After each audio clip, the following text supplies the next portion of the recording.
Hello everybody, this is Pablo Wegesend again, back with another YouTube speech. This is the second part of the series about different types of privilege.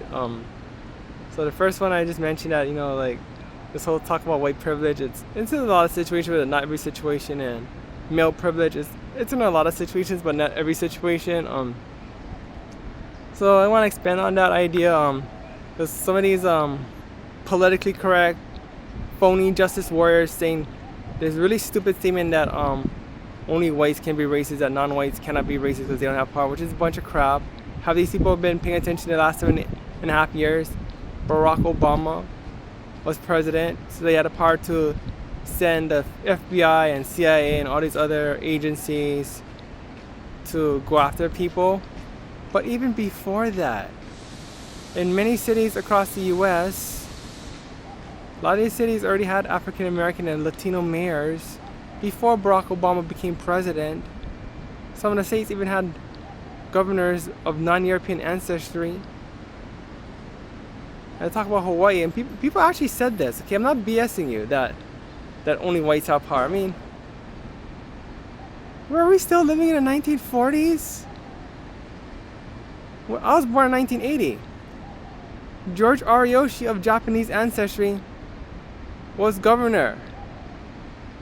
Throughout my elementary school years, Governor John Waihee was governor, Hawaiian ancestry, Native Hawaiian ancestry. And throughout my teenage years, Ben Cayetano was governor, Filipino ancestry. And even like before and after that, the state legislature has a lot of Asian Americans and some Native Hawaiians, but a lot of Asian Americans there. So I don't know why people are saying that in Hawaii is only white people have power. I mean, that's ridiculous. I mean, come on, man. Really? And the city of Honolulu had right now we usually have European American mayors, but for about a decade ago we had a Samoan guy, Mupi Hanneman, as mayor. So, but people, yeah, going back to the whole United States in general, like for a time, Colin Powell, who was of Jamaican ancestry, was the head of the Joint Chiefs of Staff for all the military, so the whole military had to answer to a Jamaican guy for a couple years. In fact, in the 1990s, people wanted him to be the first African American president, but he's like, I don't want to go through all that stuff. So we had a chance for the first African American president in the 90s, but he's like, I don't want to go through all the stress. Plus, like, his ideology didn't really fit to the Democrat or Republican parties. He had ideas from different points of view. But yeah, so the idea that only white people have power, that's oversimplified. I mean, yes, and most positions of power tend to have most of the people in positions of power tend to have European ancestry, but some of those so-called white people are Jewish, which Israel is not in Europe, it's in the Middle East. But even when they talk about Hollywood, it's white people control it.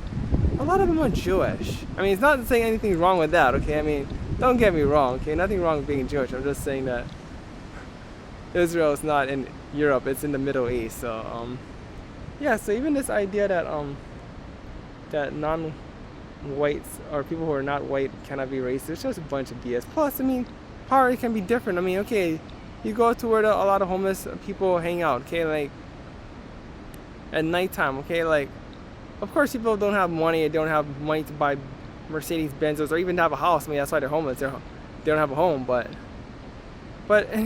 you can be a rich person walking at night and maybe one or two of them might be on drugs and might have more physical power to hurt you.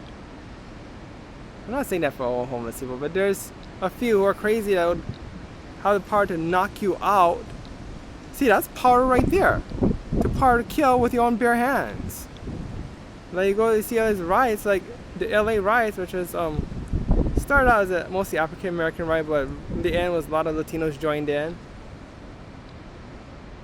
These guys had the power to kill anybody in their way. So don't tell me that only European Americans have power. Or like you're a white European American kid living in Waianae. What power do you have? You're in the most poverty-stricken part of Hawaii, and you're surrounded by people who do not look like you. and you probably don't have anybody to back you up unless you're playing a sports team or whatever, or hope that a few compassionate people in your class will back you up. But you're a European American in that area, or a European American like in East Oakland, or European American in East LA. What power? What privilege? You're probably living there because your parents can't afford anything. And in school, you don't have power among your peers. So even like talking about Japan, Japanese people like in the 1940s, 1930s, 40s, Japan was taking over countries all throughout Asia. They already conquered Korea and using the women as sex slaves. They're like rampaging villages in China. By the 1940s, they're like taking over like Philippines and Indonesia. They were the powerful people, but at the same time, Japanese Americans, Americans of Japanese ancestries, were placed in prison camps. So you can't tell me that the Japanese and the Americans in prison camps in the U.S. have as much power as Japanese people rampaging villages in Indonesia and Philippines and Korea. Same race, same time era, but different place. So the idea that that only one race has the power and power dynamics don't change in different places at different times, it's a lot more complicated than just white people taking over stuff. I mean, they keep bringing up, 1893, the European Americans overthrew Queen Liliuokalani.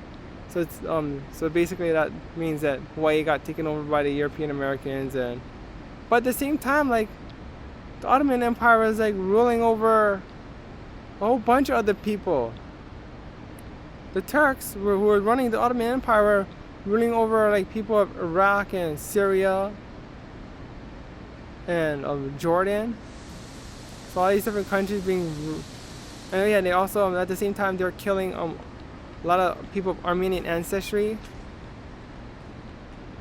So even then, like even in the 1800s, like non-whites were conquering and doing whatever they could. It's not only Europeans.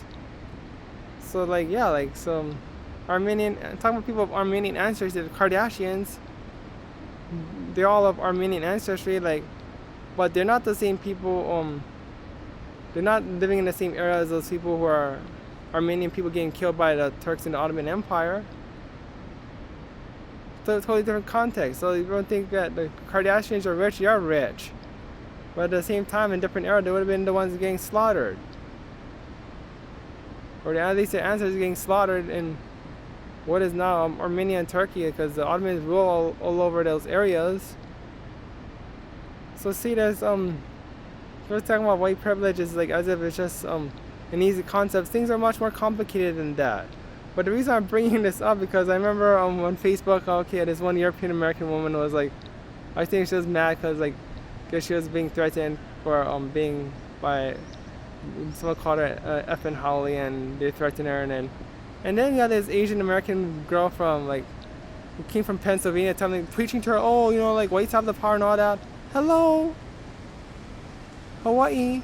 It's not just white people having power here, but that Asian American girl from Pennsylvania is because she's from Pennsylvania, so you ain't that many Asian Americans over there. She's probably a lot of dripping with PTSD, growing up as probably one of the few Asian Americans around. She doesn't realize that people who look like her are the power of structure. A lot of them are the power structure. Go to any public school in Hawaii. The teachers and principals are overwhelmingly of East Asian ancestry. Overwhelmingly. Yeah, maybe their ancestors, their grandpas probably were stigmatized in the plantations, stigmatized because of the U.S. reaction to Pearl Harbor, but they're not living in that era. But this Asian American girl from Pennsylvania didn't want to hear it because she's still dripping with PTSD from her experiences growing up. She's from a different time, or a different era. Well, actually more like a different place, really. She's not that old, so.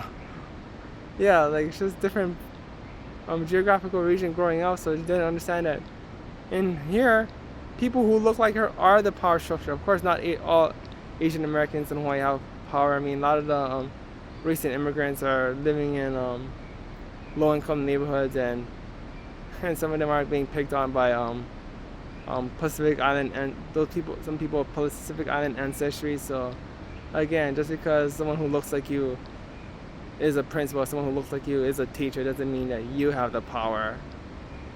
Just because if you're a European American, just because someone looks like you is more likely to be a wealthy business person, or someone who looks like you is more likely to be a person in high political office, doesn't mean that you have the same privilege or you have the same power, especially if you're living in like a low income area where hardly anybody looks like you at all. Like you're in like say like Waianae, okay, I'm picking on Waianae, or Kali, okay, I'm from Kali, okay, which is like a lot of a mix of Filipinos and Polynesians and Micronesians. I mean, if you're European in that area, you're gonna be a minority. I mean, that's just what it is. And if you're living in a low-income housing, that means you don't have the power that a rich white business person does. So you ain't getting that power.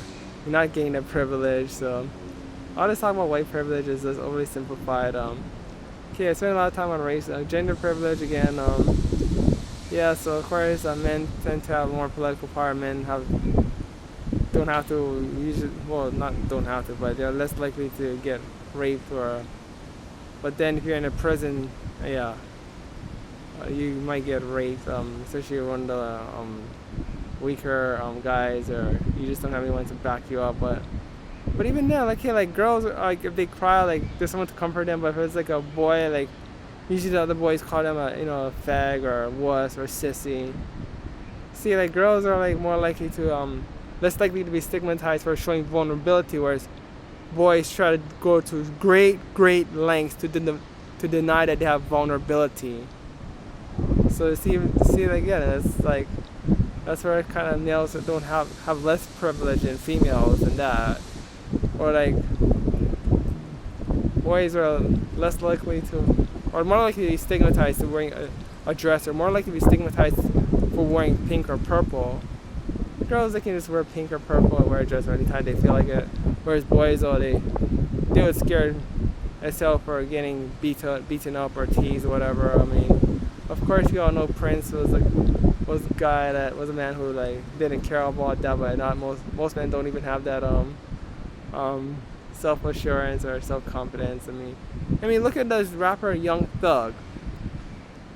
So he's just some cross dressing rapper. I mean, his sexual orientation is like, it's kind of like iffy right now. He didn't really say he kind of talked about, like, rap about being with women, but whatever his sexual orientation is, he's getting all this stigma just because he wears a dress and just because he dresses in a feminine style. I mean, so see, that's right there. Like, a female rapper can dress in baggies or dress in tights. Wouldn't matter either way. It's not getting as much stigmatized as Young Thug. Young Thug wearing all dresses and doing all kinds of feminine stuff. So see, so some situations females have more privilege. I mean, not all situations, but some situations too. So yeah, so I'll just talk about privileges, like whether it's white privilege or male privileges. People make it sound more simple. It's a lot more complicated than what some people say it is. So it's probably a thing about that for. And it's almost 15 minutes for this video, so I'm just gonna end it right here. Right? Have a nice day.